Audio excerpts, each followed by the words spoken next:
Cadence, thanks so much for making time to speak with me, my friend. As we speak, are you in Toronto right now? Where are you? No, I'm in the Hammer. I live in Hamilton now. Oh man, if I'd known that, I'd never do this interview. Come on, man. Tiger Cats, Argos, you know, We don't rock with the Argos over here. No. no, and we don't rock with Hamilton. So thank you for the interview. I got to remember next time we do this, if you have a Hamilton jersey or a Tiger Cats jersey, I will wear my Argo jersey and we'll do the interview that way. For sure. Yeah, I put my fleece on. I got my Tie Cats fleece. So That would be great, man. But I got to tell you what's also great and surprising when I heard about this new music that you're putting out and the single we're going to have a chance to talk about. Did not expect that, man. mhm. That is something. That's why I'm glad I wore this shirt, sort of like because it represents how way out this single is. It's not what I expected, but damn, very good. Congratulations on this, man. Well, thank you. I appreciate it. I got to get into your history, brother, because there's so many different things. Now, originally, are you from Hamilton? No, I'm originally from Edmonton. It, wow, we're really talking travel.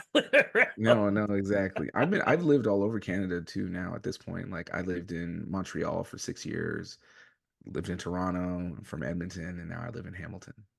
Now, why all the traveling? Um, I mean, there's no specific reason. Yes, there is, because I saw that look on your face like, do I tell him or don't I tell him? Well, no. I mean, I moved to Montreal just because I had a lot of artists that I knew that lived there, and Right. I saw a lot of the music that was coming out of Montreal at that time, and I wanted to be where I felt like the action was for the kind of stuff I like. Artists like Kate Renata, Jacques Green, who I collaborated with, they were all there. But then I moved to Toronto. Really, that was just because the person I was dating got a job in Toronto, and I didn't really have any plan to move to Toronto, but it turned out to be a very good thing in the end. And Yeah, now but we also, Hamilton, you wonder why do I live in Hamilton? I can almost guess, and I'll Can you tell me if I'm guess? wrong, Can you because guess? Toronto can be damn expensive to live in. Hamilton's cheaper, and it's easier to drive to Toronto than live to Toronto. Correct? Exactly. Exactly. See, I know these things. I know You the know the way these things vibes. work. I definitely know that, man. But we're glad you're on this part of the world. But what was it like growing up in Edmonton? For the art's sake, for you growing up, what were the things that you were growing up, and what were you growing up? What were the things that you were into growing up?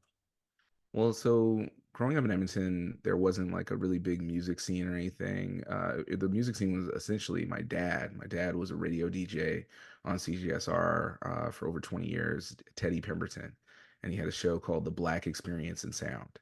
And yeah, that was like I grew up basically in a library of music, so I think that's something that really inspired me. But yeah, growing up in Edmonton, yeah, it's just very isolated. People are really nice.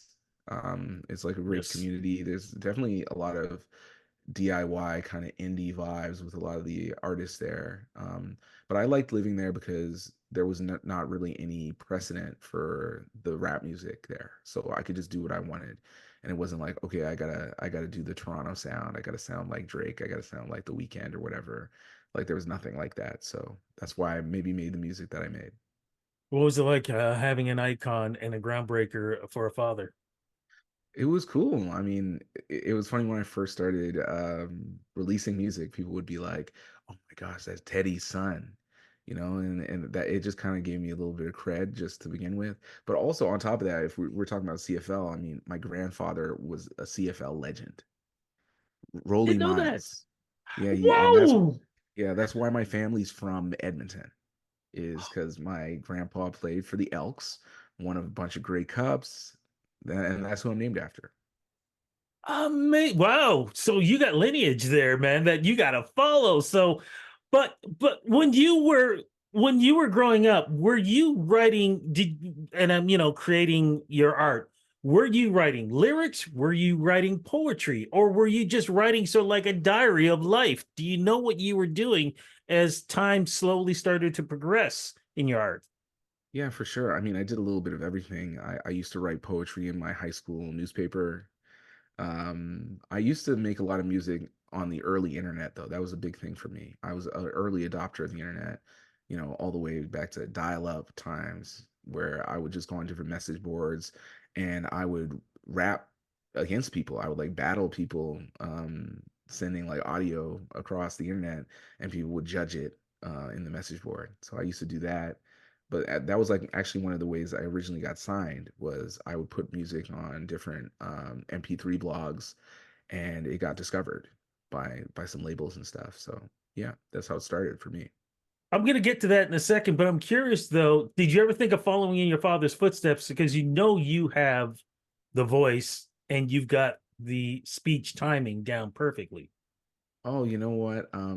That has crossed my mind. It wasn't something I thought about when I was younger. Like my dad, you got to realize my dad was really like a larger than life figure, Of in course. our family, but also just in the community. Like he'd be walking down the street and people were like, "Oh, yo, it's Teddy." Like he was really one of the first people to play rap on the radio in Edmonton. He really is one of the forefathers of the hip hop scene in Edmonton in a lot of ways. So, um, I never really considered. Oh, he used to say it was the rap ability. He had rap ability when it came to the gift of gab, that kind of thing. And I think one day, like I feel like that's a bit my retirement job, going to like CBC or something and having a show. That's for later. I think you've got the perfect voice for it. So, but going back to the discovery of your art, how did that happen again? Go back to that again, please. Yeah, I mean, a lot of it was just me hanging out by myself, just in my parents' attic, and going on the internet and just discovering not just like rap music, but getting into a lot of electronic music. Like I was really inspired by people like Aphex Twin and Tricky, Massive Attack, that kind of a lot of the trip hop music that was coming out in the 90s. I really liked that a lot. And so mixing that with just the kind of traditional hip hop stuff that I was getting from my dad, and my dad played like funk and R&B and soul and all that kind of stuff. And I just kind of blended that all up together and I started kind of defining my own style and my own sound. But a lot of it was just totally isolated. Like I just spent a lot of time studying music. I spent a lot of time listening to music and teaching myself how to rap. And it just, it's funny. It's not like I just woke up one day being like, I'm going to be a rapper, but it was just something. I feel like it was like a calling, like Mhm. I I would just do it pretty much in all my free time. And then it got to the point where I ended up, everyone at school knew I did it. So I ended up rapping at my grad. I was wearing a white suit, like all the way with a cane. I looked like Pimp C. Yeah. Your dad must have been proud to see you walk up that way because that's true old school. No, for sure. I mean, well, the thing is though, he actually died when I was younger. Oh, I'm He so passed sorry. away right right after I graduated high school, but he wasn't able to be there, and then he passed away. Yeah. I am so sorry to hear that, but you know that he's proud of you and still proud of you and everything that you're doing. So, how did you? So, let's go back to you being actually signed. hmm Yeah, How I did mean, that part happen? yeah, so that part, I had been making some music in Edmonton. I basically recorded my album because my uncle Brett Miles, he was a funk musician. He had jazz quartet, and he was making a lot of music. So I would perform with him when he would do shows in Edmonton, and he connected me with the guy he would record his albums with, which is a guy Nick Kozub, who has become like one of my oldest friends and just a big inspiration to me. And he recorded me my whole first album, Breaking Kayfabe, just off the strength, and I produced it all myself, basically off of just teaching myself how to use these computer programs. And it was just, I was really hungry and I really wanted to make this music. And then I just went online and just started sending it to different like labels, sending it to MP3 blogs, and just trying to get it everywhere I could. And I eventually got some attention from this one label, Upper Class Recordings, and the rest is history. I put out my first three records with them, and yeah, that's how it started. But moving around, did that help the evolution of your music? Definitely, yeah. I think one of the most important things you can do is travel in Mhm. life. I think it really broadens your horizons by just seeing different ways of living. And personally, Edmonton is always going to be my home, and I got so much love for there, and I got a lot of family still there. but I think there are certain aspects of being there that didn't allow me to be my full artistic self. Mhm. Um, like, it's the kind of place where you'd be walking down the street and a guy in a pickup truck will just start cursing you out because you're wearing like white jeans or something. Like it's just people are very closed-minded, and especially when you're trying to do something different, like I was. So I think I really had to go somewhere else. Like I moved to Montreal and be in a place that was a little bit more artistically open. And Yeah. I think that really, every move I made, it changed the way I made music. Like moving to Montreal, I kind of got freakier, and I just got to be my truest, most artistic self kind of for the first time. And then moving to Toronto, I started learning more about the actual music business because there's no music infrastructure in Edmonton. And in Montreal, nobody cares. And unless you speak French and you rap in French. So then coming to Toronto, I started seeing, okay, making connections, and okay, these are the people who make music videos. These are the people that you got to do interviews with, like just kind of understanding these are the labels. This is how things work. And that stuff really actually influenced my music because I started thinking about making music for an audience and thinking of, okay, I want to work with these producers. That was the first time I started working with outside production, was Mhm. really when I moved to Toronto. Is there any thought, or have you had the chance to even think about maybe going down to the States? Because of course, the three big places to work when it comes to creating music is Nashville, New York, and LA. Or have you even thought about either going to Europe or the mother nation, Africa? Yeah, I definitely have thought about going to the States for sure. Like I would love to live in LA or New York. Um, but it's just too hectic. Like I have dual citizenship too. I'm an American and Canadian. Because my dad is American. He's from New York. And I've thought about it, of course, but I don't know. I think living somewhere like Hamilton actually really suits me quite well. It's like the pace of it is really Mhm. good, and I can just work at whatever pace I want. And there's kind of no external pressure the same way there was in Toronto, where it was kind of like, I got to put this album out. I got to make some money. I got to Right. like find a way to live here. I'm trying to stay in Toronto. I feel like it would probably be the same thing in New York. But I think artistically, I've always had a kinship for London, England. Like I love the UK, and I have a lot of friends there. I have a lot of people I made music with there, and I've always wondered what would it be like if I lived there too. Yeah. Yeah, but look, I'm going back on Hamilton again, man. How do you handle those one-way streets? Because that's the thing that drives me crazy, man. I want to go here, but I have to drive this, then I have to drive this, then I have to drive this, and then I have to drive this to get to here. Can you not make one road that can get me over here? Why am I going back and forth to get over here, please? That's funny. They have the same thing in Montreal, so I was used to that. That's true. Um, but Hamilton, they've still got like basically a highway that just rips through the city, so you can get That's across true. town. That's because everybody's going over to Niagara Falls, so you got to go through Hamilton to do that. So Absolutely. you are speaking the truth there. What do you call your music? What would you describe it as? Because it is really a melting pot of so many different things. I mean, I feel like I just make electronic rap. That's the way I think of it.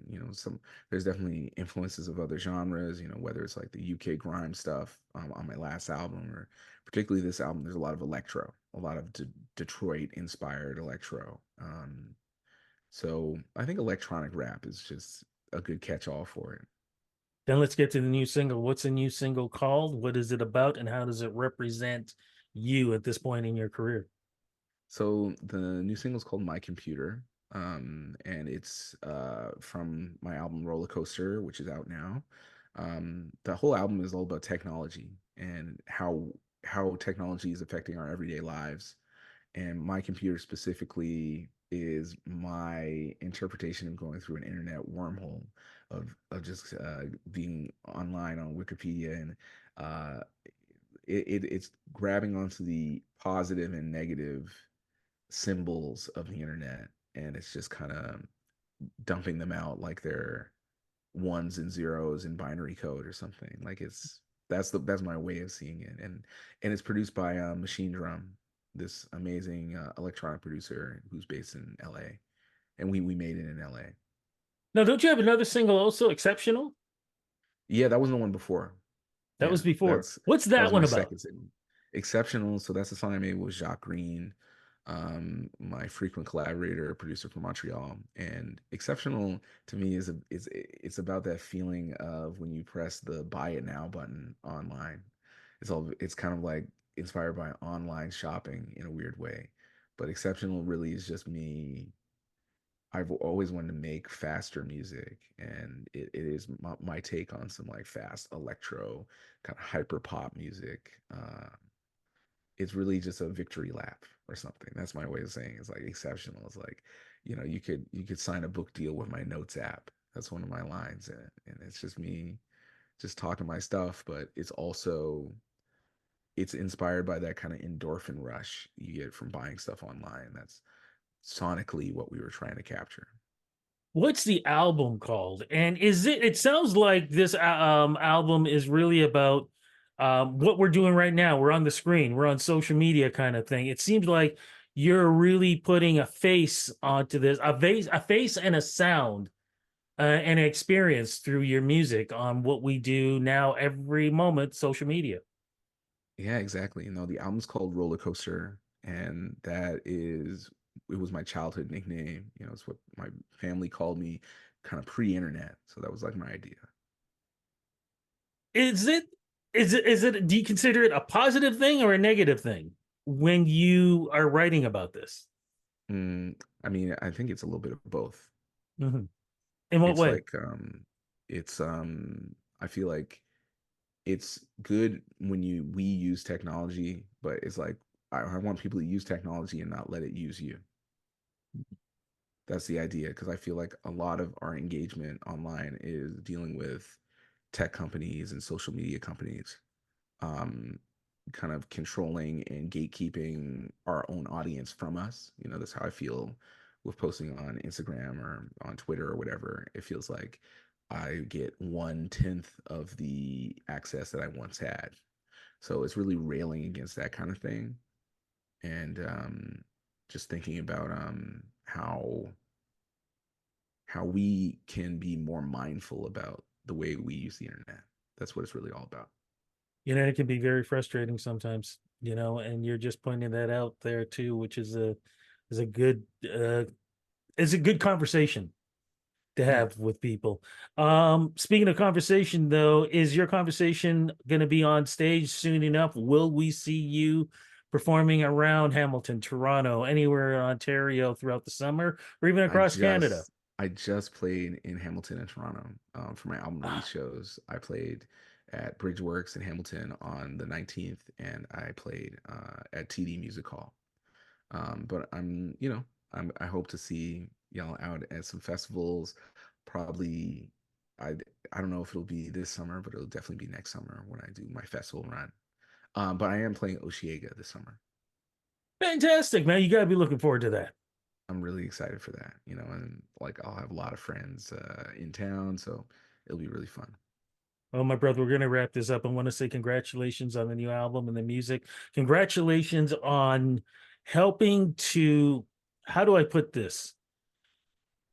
Breaking the stereotypes and doing exactly what you want to do, not following the trend, but following the art and your soul through your music. And I think we need more of that. It's not about just what you hear on top 40 radio, it's what is being presented to us that we may never have a chance to experience, and you're giving us a chance to do that. I think that's an amazing thing, and I think that's very important to music in general. Congratulations on your career, and looking forward to talking more on other things that you're going to be doing too.